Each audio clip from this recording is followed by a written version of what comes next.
No se preocupen, retomamos. Entonces, saludamos a quienes nos acompañan a través del streaming, desde la Patagonia chilena, desde Bogotá, Colombia y desde España. Es un gusto contar con su participación en esta jornada. Continuamos ahora con nuestro primer panel de conversación, el rol de los líderes hoy. En este espacio abordaremos los desafíos, responsabilidades y oportunidades que enfrentan quienes lideran organizaciones en un contexto de constante transformación. Nos acompañan Michael J. Bobbitt, presidente y CEO Opera América. Alejandra Claros Bordas, secretaria general CAF, Banco de Desarrollo de América Latina y el Caribe. Cecilia Guzmán, integrante del Teatro Municipal de Santiago y fundadora de GB Gestión Cultural. La moderación estará a cargo de Carmen Gloria Larenas, directora general del Teatro Municipal de Santiago. Les damos la bienvenida con un fuerte aplauso y les invitamos a acompañarnos en el escenario.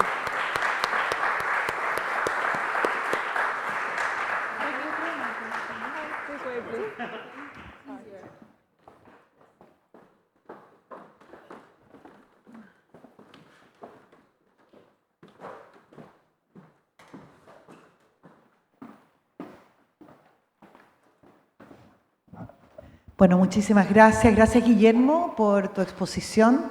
Nos dejó, o al menos a mí me gatilló tantas preguntas y reflexiones interesantes, así es que muchas gracias por eso. A todos, muchas gracias por estar acá. Nosotros vamos a hablar del rol de los líderes, que tiene también que ver con el tema anterior, por supuesto. Y yo quisiera hacer una conversación dinámica, no les voy a hacer las mismas preguntas a los tres.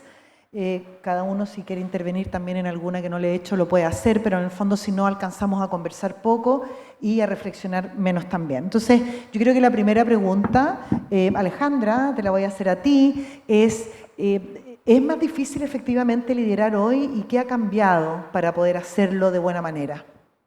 Bueno, no, muchísimas gracias primero por la invitación y bueno, seguramente soy la persona que menos relación tiene con el ámbito porque yo soy la secretaria general de un banco de desarrollo y justamente somos aquellos que financiamos lo que decía Guillermo Larraín y vamos buscando. El gran reto del liderazgo en las distintas posiciones que tenemos es que tenemos que adecuarnos a lo que decía Guillermo, el tiempo, ¿no?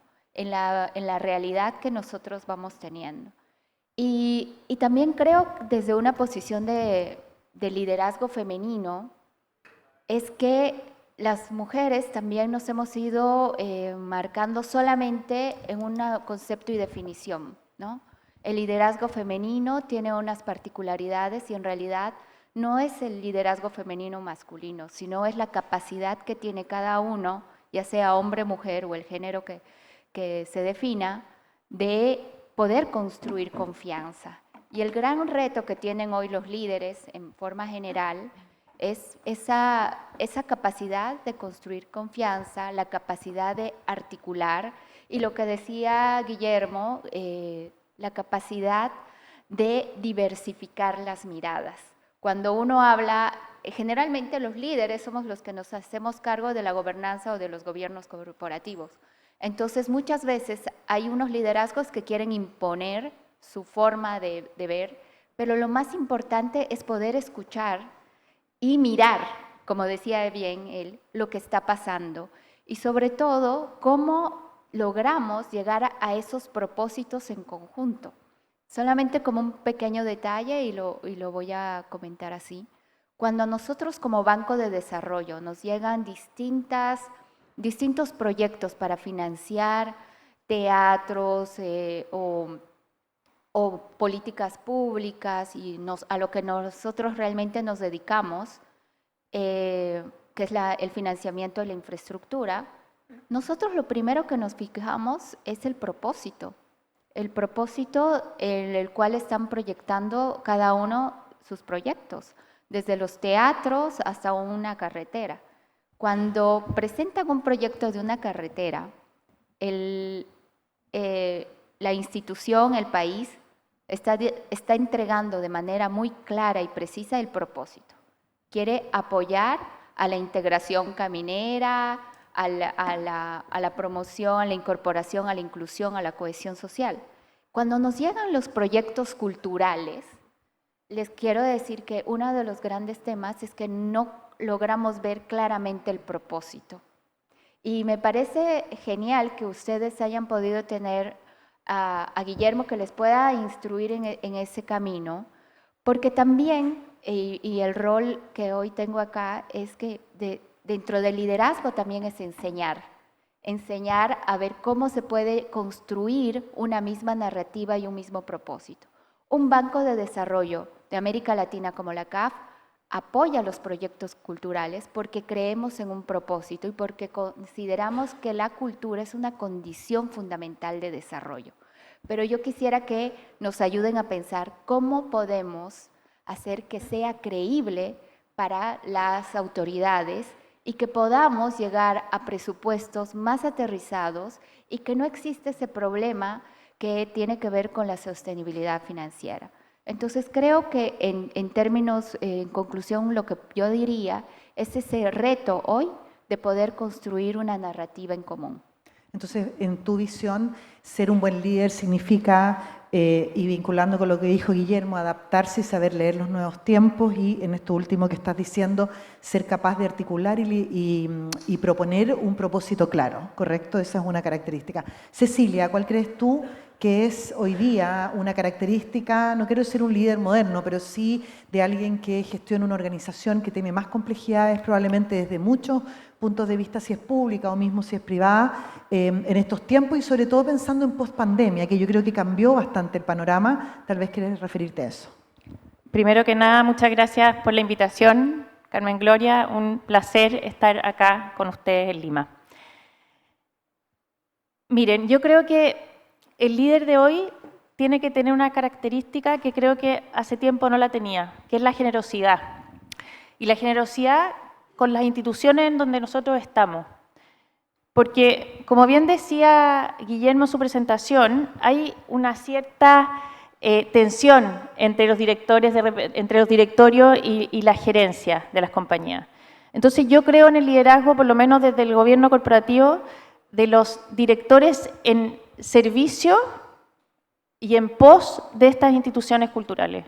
O sea, nosotros tenemos que estar sentados en un directorio para ayudar, para salir a buscar fondos, para ayudar, mañana lo voy a hablar en mi presentación, al Case of Support, que habla un poco de lo que tú dices que nos falta, que es dónde está el propósito, dónde está la causa, cómo lo estructuramos bien. Y creo que ese es el rol del líder moderno, generosidad, escuchar, no imponer. Eso yo creo es un poco lo que yo siento que ha cambiado.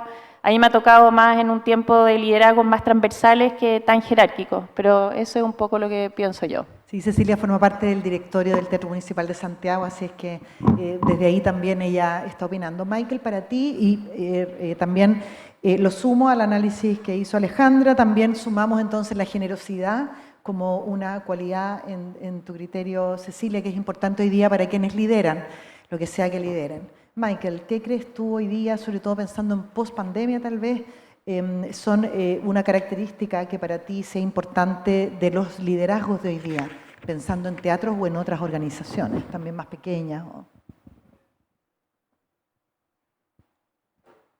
Thank you, Carmen. Thank you, Paulina. I'm so happy to be here with you all in Peru and to be joining forces with Opera Latin America.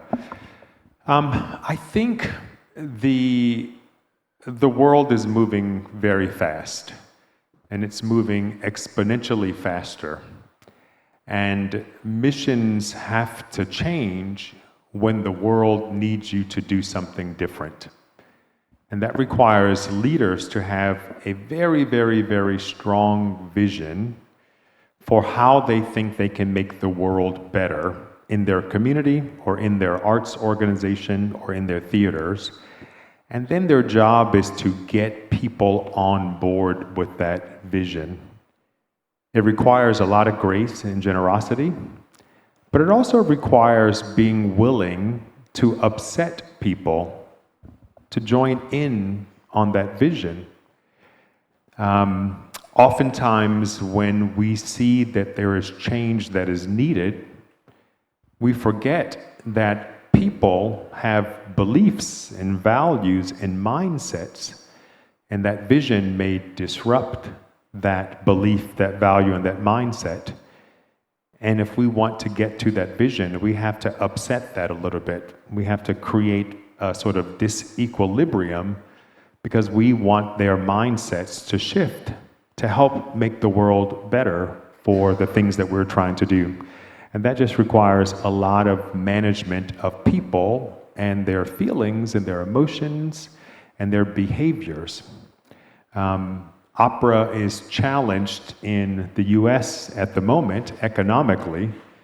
We are struggling with about 10% of our income coming from ticket sales, which is pretty bad.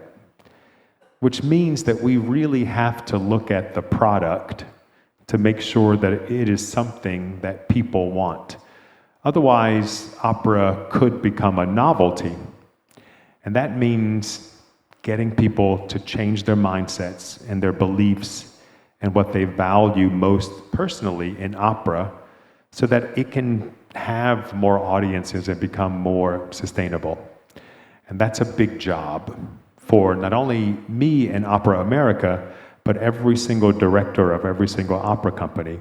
How do they bring people along so that opera matches how people are consuming entertainment nowadays? And that's going to be very hard.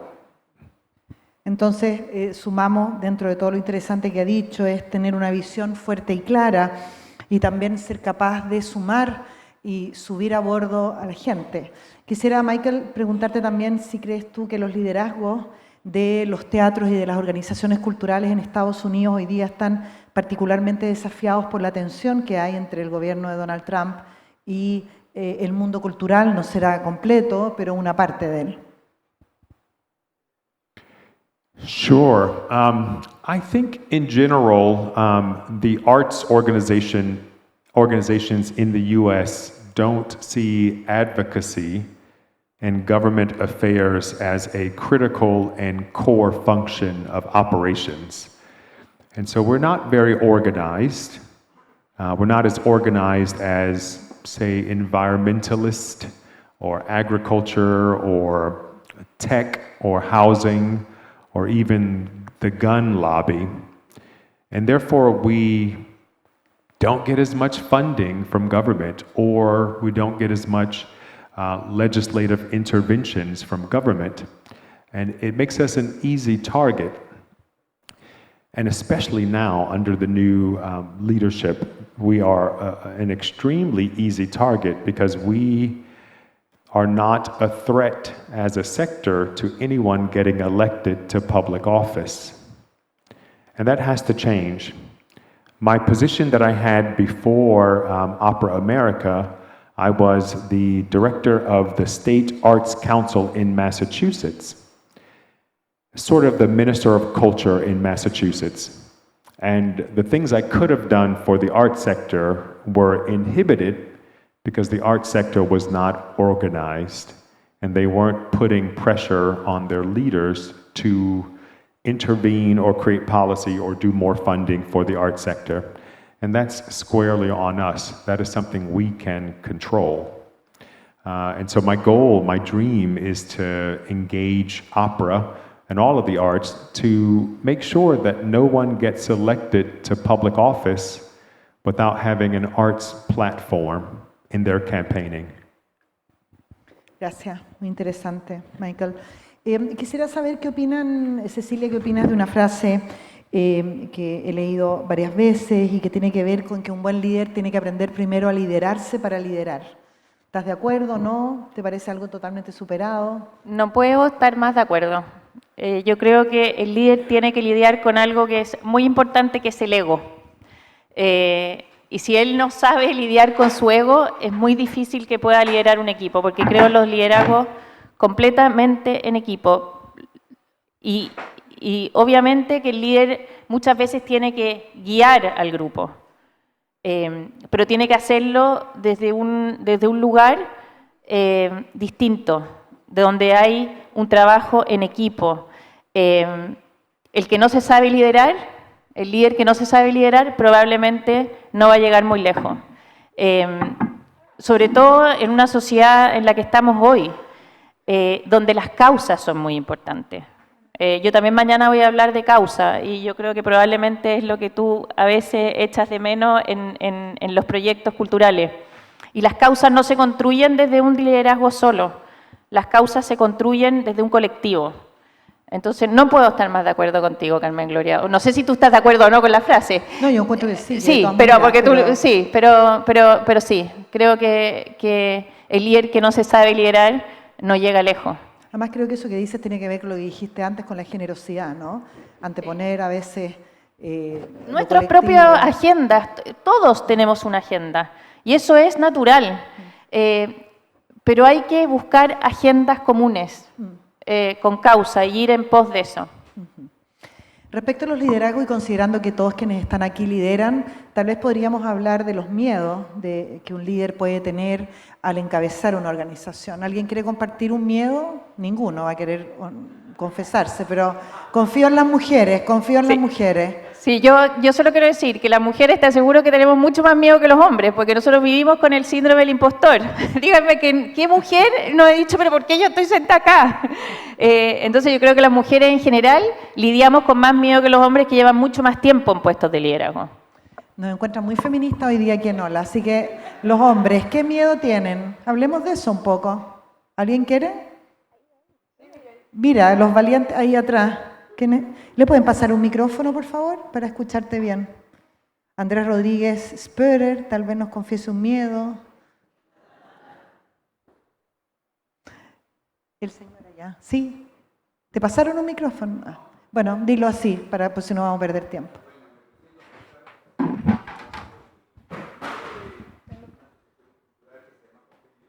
¿Cómo se llama, perdón? Perdón, ¿cómo se llama? Copelius. Ah, como Copelius. Hablando de temores, ¿no? Sí. Quería compartir con ustedes efectivamente todos los temores que aparecen cuando uno crea una organización, sobre todo en esta época y de ópera. Nosotros hacemos ópera, vamos a hacer Così fan tutte a fin de año y ya hemos hecho teatro clásico en esta sala, hicimos El alcalde de Zalamea. Por supuesto los temores son muy grandes porque uno no sabe cómo va a impactar eso en el mundo moderno, en qué hay otros tipos de intereses. No sabe uno cómo va a lidiar con las empresas, con los bancos, con las embajadas. Y bueno, yo creo que el nuevo divismo del siglo XXI de la ópera es la generosidad, como varias veces se ha mencionado ahora. Yo estoy muy agradecido con las instituciones públicas, con las embajadas, con el público en general, con la gente que increíblemente cuando no pensé que iba a ser así, ¿no? Ha apoyado mucho, ¿no? Hemos tenido un éxito interesante en esta sala con el alcalde de Zalamea y ahora esperamos hacer lo mismo con nuestra obra. Pero respecto del miedo, perdón. Respecto del miedo es una cuestión natural, es muy humana y completamente factible, sobre todo en los líderes, porque los líderes tenemos a nuestro cargo a actores, ¿no? a técnicos, y a una comunidad que está esperando a ver si lo hacemos bien o si lo hacemos mal. Entonces un miedo al fracaso. Es un miedo al fracaso, es un miedo a quedar mal, a fallar a la gente, y entonces por eso hablaba de la generosidad, que uno recibe y también de la generosidad que uno tiene que tener para demostrar que es capaz de hacerlo. Muchas gracias. Alejandra, ¿cómo uno remonta eso, por ejemplo, ese miedo al fracaso o a las salas vacías, que es un miedo eterno de los que estamos en los teatros, ¿cierto?, a no vender las entradas? ¿Cómo un líder, crees tú, o qué dirías de lo que tú has visto más allá de la industria? ¿Cómo enfrenta un líder de verdad el fracaso o la dificultad? Bueno, les voy a hablar desde mi experiencia en el mundo político, porque trabajé muchos años con un presidente de Bolivia y me construí en el mundo político y ahora en la banca, en los liderazgos multilaterales. El miedo al fracaso es algo muy normal y natural. Yo creo que uno cuando sale de la universidad siempre dice voy a fracasar o voy a triunfar, y tiene que ver mucho con cómo uno ve el éxito. Pero yo creo que el liderazgo tiene un problema en forma general en el mundo político, de gestión pública y etcétera, es la vigencia. Yo creo que todos tienen temor a la vigencia. El líder político porque siempre quiere ser vigente y quiere ser reelecto, un artista de mantenerse en ese rol todo el tiempo de ser el más exitoso. Y bueno, el liderazgo que uno tiene que ir construyendo todos los días, de decir, ¿y todavía soy útil?, ¿no? Entonces, yo creo que ese miedo a la vigencia uno lo puede romper a través del legado y a través de la forma en la cual nosotros apoyamos a los equipos a que ellos puedan construir sus propios liderazgos. A mí me gusta mucho el tema de la mentoría con mi equipo. Siempre trato de darles un lineamiento de lo que ellos creen, pero lo que decía Guillermo, siempre hago una pregunta y les digo, ¿dónde te ves en 5 años? ¿Dónde? ¿En qué lugar te ves? ¿En tu vida personal, profesional? ¿No? ¿Dónde? Y también uno mismo tiene que ponerse eso para que pueda ir construyendo también su vigencia. Y la vigencia es algo que se tiene que trasladar, y lo vuelvo a repetir, al legado, a la capacidad de construir otros liderazgos. ¿Y qué pasa si la respuesta siempre es aquí mismo? Hay un problema ahí también, ¿no? O sea, no, porque ¿no? Yo creo que depende de la vida propia de las personas. Uno cree en las instituciones que su vida termina, ¿no? Yo no he trabajado en un teatro, no trabajo actualmente, pero he sido bailarina porque estudié ballet, y he sido música porque estudié música, y tal vez hoy esa vida me permitió estar en el lugar donde estoy porque soy abogada y diplomática de carrera. Entonces, a tu pregunta es, la vida no acaba, el liderazgo no acaba cuando tienes una relación con lo institucional. Si tú tienes la capacidad de construir tu liderazgo en una sola institución, es valiosísimo. Pero también tenemos que creer y considerar que hay un mundo por fuera, de más allá de la propia institución donde estás, y todo el camino que has ido recorriendo, de una manera u otra, te va a ayudar a seguir apoyando y construyendo un propósito en común. Muchas gracias, Alejandra. Michael, tú querías decir algo. Yeah, fear is natural, and sometimes fear creates an avoidance of saying the things you have to say because you might upset someone. But again, if that is the practice, then some of the problems that we have continue being problems. And we just keep doing the same thing year after year after year, knowing that those problems exist.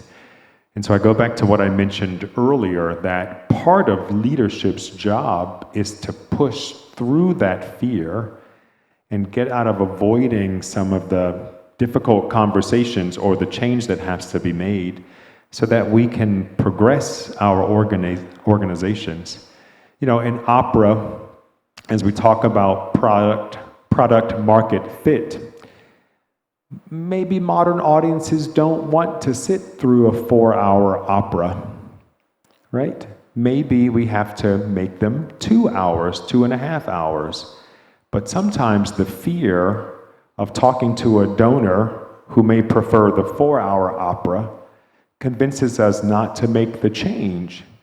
And that donor may be hurting our ability to attract thousands of additional patrons who would like the opera if it was 2 hours long. So those are the kinds of fears I think we have to work through, and we can't be afraid of hurting someone's feelings. Thank you, Michael. Very interesting. Quisiera saber en el caso, bueno, ¿alguien más quiere compartir un miedo en este momento de terapia? ¿Sí? ¿Atrás? Atrás. No te veo bien. Si me dices tu nombre, por favor. Sí, te veo. Marcos, ya. Muy bien, ahí tienes un... ¿Cuál es tu miedo? No, espera. Vamos a empezar por el principio. Todos tenemos miedo en todo, pero estamos hablando de que es el rol de los líderes hoy. Hoy y siempre, ¿no? Porque eso es algo que yo soy artista hace 30 y tantos años, con muchas cosas que no voy a explicar ahora, algunos ya me conocéis, soy Marcos Yunas, cantante español, y una de las cosas que siempre me ha hecho ilusión, soy fan de la ópera, fan. Vivo en Ibiza, que es una isla chiquita en España, y ahí se ha construido un teatro, se ha reconstruido un teatro que se puede utilizar para la ópera. Y nunca hay ópera en Ibiza, y yo, como soy un loco, líder, pues pienso que ¿por qué no hacerlo? Obviamente que tengo miedo. ¿Cómo voy yo a hacer ópera si yo me dedico al pop? He estado en la Casa Blanca cantando, he estado ganando el Festival OTI, en Eurovisión, un millón de cosas. Y yo creo que al final el líder, tiene miedo, pero es un respeto más que miedo. El líder tiene que saber sus miedos y sus consecuencias, pero no los puede asimilar el miedo, porque el líder es el líder, y menos la gente que trabaja contigo. No sé si me estoy explicando bien en esa temática, porque es muy psicológico todo, ¿no? ¿Por qué tenemos miedo? ¿Por qué no tenemos miedo? Si no somos líderes, pocos somos líderes, no somos tanta gente aquí. No me considero ningún líder de nada, pero sí estamos tratando ese tema, ¿no? Y queremos ser nosotros los que abanderamos un proyecto que, oye, que tienes que ir a preguntarle al banco, tienes que ir al municipio, tienes que vender las entradas, tienes que hacer la promoción, la publicidad, encontrar los cantantes, ¡buah! ¡Qué millón de cosas! Si tú ya empiezas con miedo, vamos mal. Eso sería un poco mi reflexión. Y obvio que tengo miedo de todo y no tengo miedo de nada a la vez. Muchas gracias, Marcos. Tal vez quisiéramos, Alejandra, ¿qué experiencia en tu vida, brevemente, puedes compartir con nosotros donde tú hayas sentido que se puso a prueba tu liderazgo o en ese minuto tu capacidad de liderar? Lo mismo le pregunto a Michael, lo mismo a Cecilia, quien tenga la primera respuesta. Encantado. ¿Tú sabes, Michael? Bueno, tengo una experiencia que es, yo pertenezco a un directorio de CAF. El directorio de CAF está compuesto por los 24 países, representados por sus ministros de Economía y Finanzas, ¿no?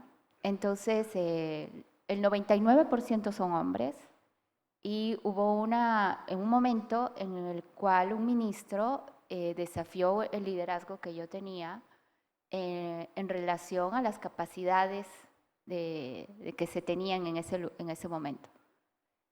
Y la experiencia me dio que nunca pongo en juego mi dignidad, ¿no? Porque uno tiene miedo a perder su trabajo, ¿no? Es lo principal.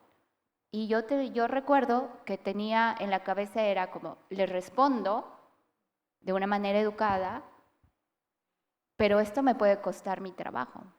Pero también me va a costar más no haberle respondido y perder mi dignidad. Y decidí responderle, ¿no?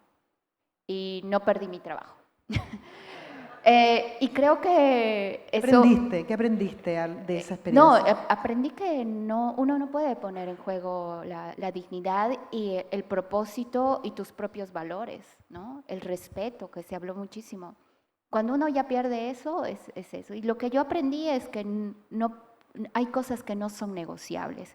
Y el liderazgo tiene que ver con eso, porque tiene que haber unas cuestiones que no son negociables. La transparencia, la capacidad de respeto con los subalternos que tienes y obviamente también el resguardar que te respeten a ti como persona y como líder. Gracias. ¿Cecilia?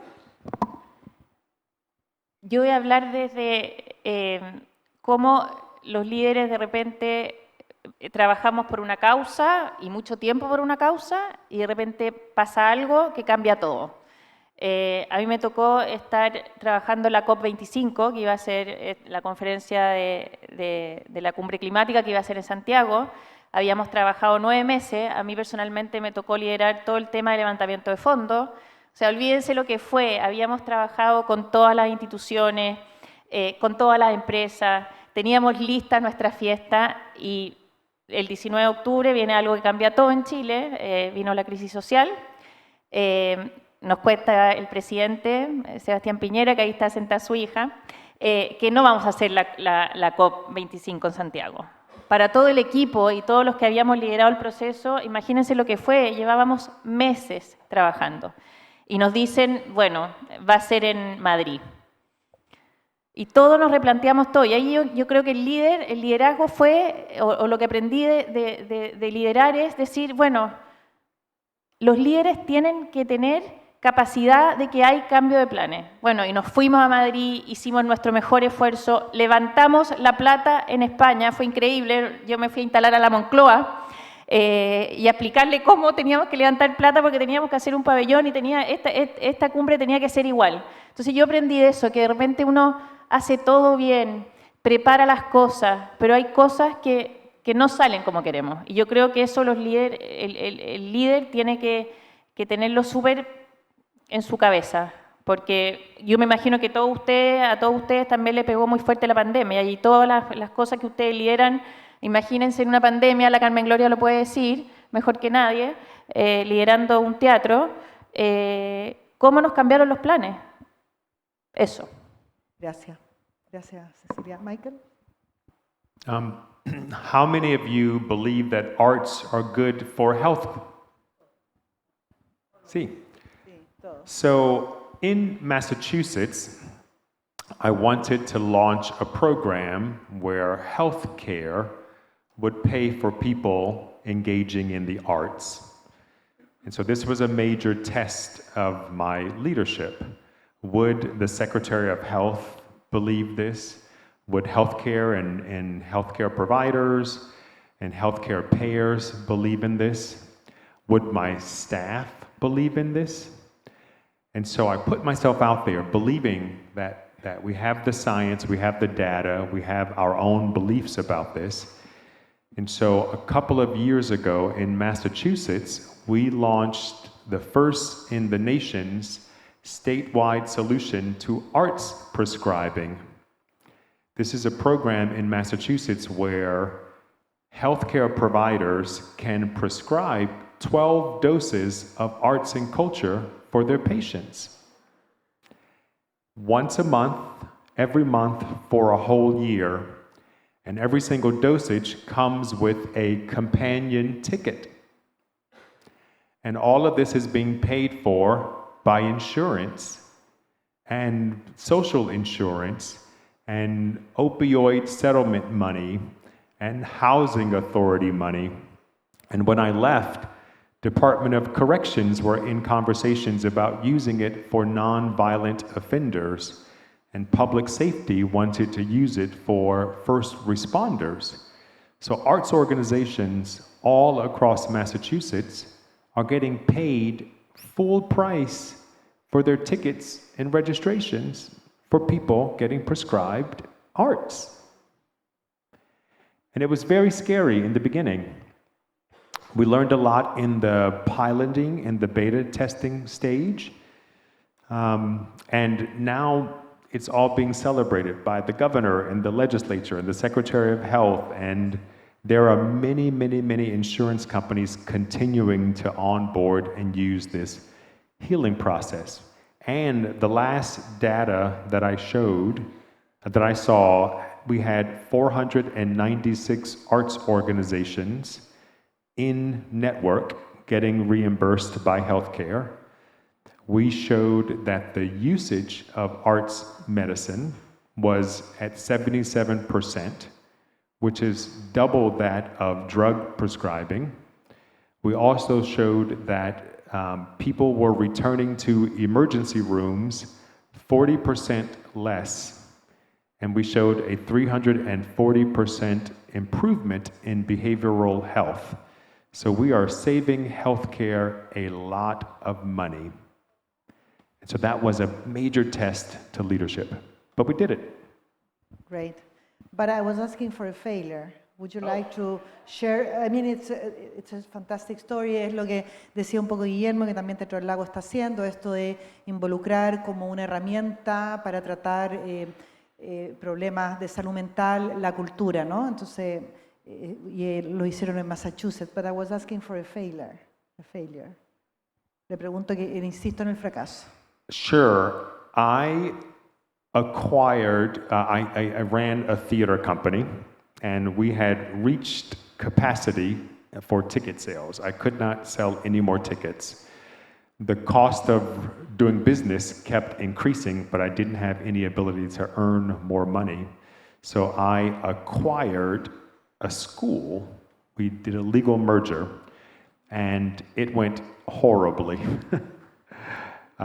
Lots of people hated me, and I had to work through it. It took 2 years to settle it. But in that process, I learned a lot about change management. I learned a lot about what I would do the next time. We had to part ways with lots of supporters and patrons and students. But it was, in the beginning, a big failure. It became a success in the end. Gracias, Michael. Nos quedan 10 minutos de esta conversación. Quisiera saber si hay preguntas allá al fondo para nuestros panelistas, por favor.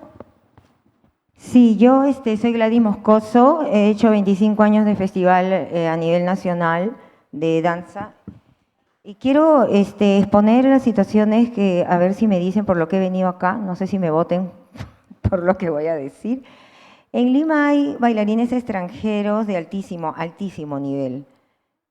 Bailando, llegan generalmente al ballet municipal, que es una empresa mitad estatal, mitad municipal y mitad autogestionada. Y sé que en Chile hicieron un sindicato de bailarines del Ballet de Santiago por quejas con una dirección y sencillamente es un gran bailarín, está aquí en Perú, lo sacaron de toda la programación y ahorita es primer bailarín. Acá en Lima, ¿no? Que no tenemos ni la mitad de cultura que sabemos pues que se rebalsa en Chile occidental. Eso es un caso, ¿no? El otro es que para la pandemia yo pedí 17.485 soles con Gretel Morrejón en mi proyecto COVID, eran los proyectos de la pandemia. Primera bailarina del Ballet Nacional de Cuba, amiga mía. Wyatt Walker, que lo vi en Netflix, es campeón nacional del concurso 2017 de danza contemporánea en Estados Unidos. La Miss Rossi, que tiene 100.000 seguidores en Facebook, canciones infantiles a nivel latinoamericana. Y también, pues, como es con niñas pobres, niñas del Cerro San Genaro, que bailan vendiendo plásticos del ballet de Mari Carmen, ¿no? Y mucha gente más. Y me rechazaron el proyecto, ¿no? Pero a Mayra Couto, que es una actriz famosa aquí en Perú, le dieron 75.000 soles por inventar un lenguaje para niños de 3 y 5 años que todo el género era femenino. Y el antiejemplo que ustedes han dado es del Kennedy Center y del Met, del Metropolitan, ¿no? De allá. Y yo lo sé porque mis maestros norteamericanos publicaban muchas cosas, John Clifford, ex bailarines del New York City Ballet, y estaban realmente aterrados, ¿no? Porque creo que le quiso cambiar al Lincoln el nombre de Trump. Entonces, yo ahora bailo en la calle. Desde pandemia, ya como tengo 57 años, y me va muy bien. Y aparte enseño en un par de sitios. ¿Qué posibilidades tendrían, no? Y de verdad que me ha animado, no sabía que el famoso Marcos Yuna estaba acá, después que él, siendo que después también tiene el mismo problema. ¿Qué posibilidades hay? Porque en realidad para los artistas, sí, cuando hablamos mucho como que te excluyen, como que te sacan, ¿no? Y también una reflexión, de repente en Estados Unidos los artistas se pusieron fuertes y obligaron a dar una mirada a los artistas, ¿no? Porque todos suspendían. Un segundito, no entiendo bien, estás exponiendo, pero ¿cuál es tu pregunta para Mi los pregunta es, panelistas? ¿qué se puede hacer ante esa realidad? Porque yo estoy del otro lado, no del lado de la producción, estoy del lado de los artistas, ¿no? Que pasan esas cosas. ¿Qué se puede hacer? Para que no se nos vea como que estamos yendo en contra del orden, ¿no? Sino que simplemente queremos hacer lo que bailamos, actuamos, etc. Encima ahora en Perú han inventado un colegio, una colegiatura que te van a medir todo lo que produces y si no, no te dejan. No te dejan hacer tus obras de teatro, etcétera. Gracias. Muy interesante tu pregunta, solo que creo que el tema de este panel es otro, pero podemos volver sobre eso en otra conversación. Te agradezco mucho lo que has expuesto. ¿Alguna otra pregunta? Sí.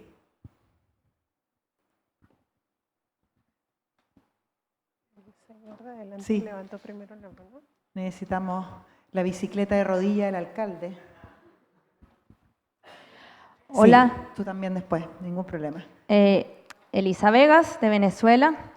Mi pregunta sobre el liderazgo tiene que ver con cómo lograr hoy día, lograr un balance entre nuestro liderazgo que muchas veces, siento yo, está un poco endurecido. Es decir, creo que el día a día nos tiene mucho en las labores, digamos, más administrativas de gestión de un teatro, y yo siento, en mi caso particular, y veo también varios compañeros, que hemos perdido un poco, puede ser la capacidad de asombro, la vulnerabilidad, la conexión con la belleza, con el hecho artístico, y ese endurecimiento posiblemente también hace que nuestro convencimiento con lo que estamos haciendo no se transmita a las comunidades y a los otros actores. O sea, yo creo que ahí muchas veces perdemos un poco el balance y en nuestro liderazgo es importante si tienen alguna experiencia que compartir. Eso, claro, ¿quieres un consejo, por ejemplo, no? ¿O algún comentario que... ¿Cecilia? Es que yo creo que nadie puede contestar mejor esa pregunta que tú. Porque, le digo en serio, porque la Carmen Gloria tiene un tipo de liderazgo que va en la línea de lo que tú dices que hay que lograr. Entonces creo que tú debieras responder esa pregunta. Lo podemos hablar en un café después. No, cuenta. No, pues ¿qué le interesa? Pero, a todos nos interesa. Ella tiene un liderazgo muy positivo en el Teatro Municipal. Y lo tengo que decir porque me ha tocado trabajar con ella 4 años. Y ella tiene una cosa que lo voy a decir. Que no pierde la pasión por lo que hace, porque obviamente que le toca lidiar con muchas situaciones difíciles y, como dices tú, minutos muy estresantes, pero ella vive la pasión en cada función. Es una cosa muy impresionante, así que después la puedes contestar. Michael, gracias. In my experience working with arts organizations and leaders and also running several arts organizations, we tend to try to do too much, right? We overprogram, which takes away from our ability to have time to do the administrative stuff, to do the visionary things, and then to live in the beauty. And so I think in those cases, arts organizations have to make a decision. And I always tell people, in order to be great at the things you want to be great at, you have to be bad at some stuff. And if you're going to be bad at some stuff, don't do those things so that you are really having a balanced work life. And so that just means being clear about what do you want to be great at so that you can have time to be a visionary, to live in the art, and take care of the administrative things. Muy de acuerdo, de repente hacemos demasiado. Yo quisiera nada más agregar que yo creo que cuando uno se pierde un poco en tanta responsabilidad a veces y de hacer y de tener tantas ganas, porque es extra ganas de poder llegar a tantas personas, y creo que volver un poco a lo esencial es un buen ejercicio para reencantarse y volver a mirar algo con perspectiva. En Chile tenemos un día que se llama el Día de los Patrimonios, que estoy segura que se repite en muchos otros países de Latinoamérica.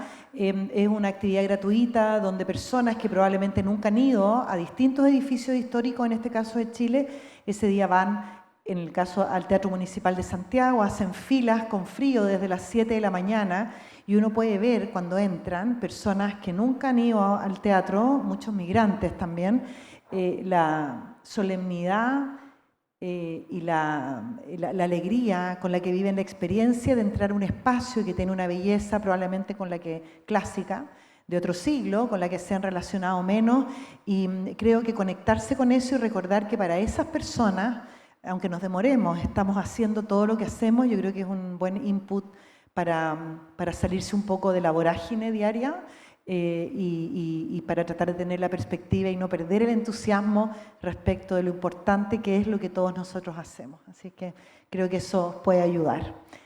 ¿Alguna otra pregunta que quieran hacer? Sí. Acá habían levantado la mano acá. Ah, no, tú. Sí, tú y después, perdón. Sí. Gracias. Y después terminamos. La consulta tiene que ver con, bueno, han hablado mucho del propósito y cómo se vinculan con el liderazgo. La pregunta es sobre el cumplir con ese propósito. Tanto si pueden contar una experiencia sobre no poder cumplirlo o el desafío que implica cumplir con la promesa.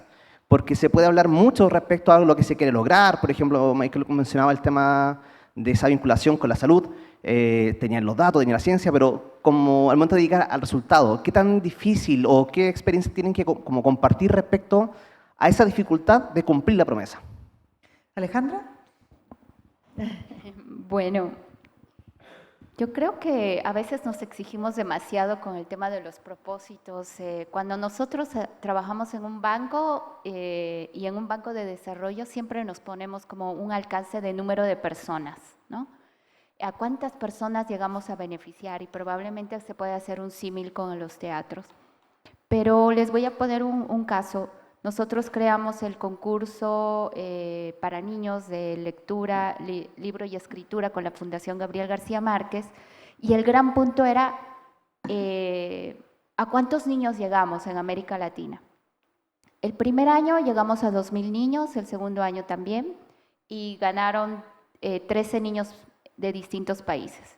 Pero cuando yo hablaba del propósito, porque me afectó muchísimo ver que de la cantidad de millones de niños que existen en América Latina y el Caribe, solo 2.000 niños se inscribieron, ¿no? Mi propósito se caía, pero porque la idea era motivar a que más niños lean y más niños escriban. Pero pasó algo fundamental cuando uno hace una revisión del propósito. Si cambio la vida de un niño, y ese niño que es de un lugar vulnerable logra ser escritor o escritora, ya he cumplido un propósito. Porque ese niño probablemente pueda ser un líder que pueda mover a otras personas. Y creo que también tenemos que aterrizar los propósitos, ponernos siempre un objetivo muy grande, pero también analizarlo desde la profundidad que tiene el verdadero cambio. Gracias, Alejandra. Antes de ir a la última pregunta, a propósito de los niños, al tiro, Michael, sí. Quiero recordar algo que justo había notado, que encontré una frase de Nelson Mandela que dijo, y que la conocemos todos, yo creo, no sé si la autoría, pero sí la frase: los niños de hoy son los líderes del mañana. Y sin embargo, tenemos una crisis en la educación en nuestros países enorme. Entonces ahí hay una gran pregunta, y probablemente proyectos con ese propósito u otro tienen un efecto a muy largo plazo. Yo creo que ante tu pregunta también el tiempo, no solo ir a un solo lugar, sino que el tiempo y la adaptación, que es lo que hablábamos antes también un poco, Guillermo, de cómo ir, hay un propósito, tú tienes una finalidad, pero cómo puedes ir modulando eso de acuerdo a la realidad que nos afecta a todos. Perdón, Michael. I was gonna say, can you again raise your hand if you think arts are good for health? Okay, keep your hand up if you have been to a healthcare convening in the last year. So that was the challenge. That we believed this, but we segregated ourselves from healthcare. We tried to launch a program, but we had no relationships with healthcare. We didn't show up in their spaces with our product. And even when we piloted the program, we were collecting data that made sense to us, not to healthcare. And so part of our challenge was learning healthcare finance and being comfortable going to healthcare rooms and then changing and collecting data that they needed. And once we did that, we were able to get the money. And so sometimes our challenge with the things that we believe is us. We self-segregate. We don't get into rooms. The other thing I will say is I don't know, especially in the US, how much more money will come to the arts sector from the usual suspects. I think it's going to come from sectors that we have outcomes in, like health and education and other sectors like that. And so it's going to require us to push through those challenges and get into spaces that we're not normally comfortable in. Gracias. ¿Y una última pregunta? Sí. Sí.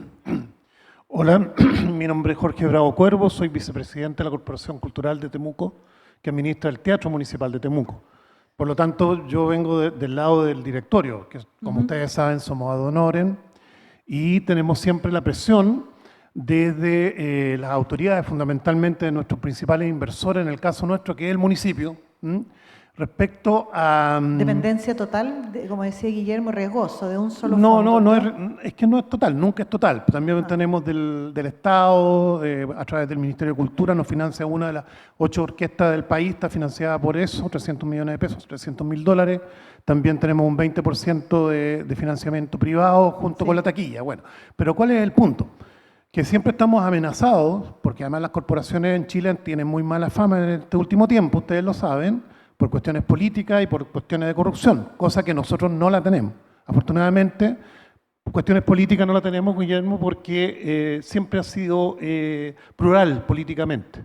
Entonces, no lo tuvimos el problema cuando había alcalde de derecha. Bueno, la pregunta, porque estamos terminando, pero que tengo que hacer un poco el contexto, es que siempre estamos amenazados, por lo menos en las comunas capitales regionales, en fin, estas corporaciones están amenazadas permanentemente de que pueden volver, por ejemplo, al teatro a la administración del municipio.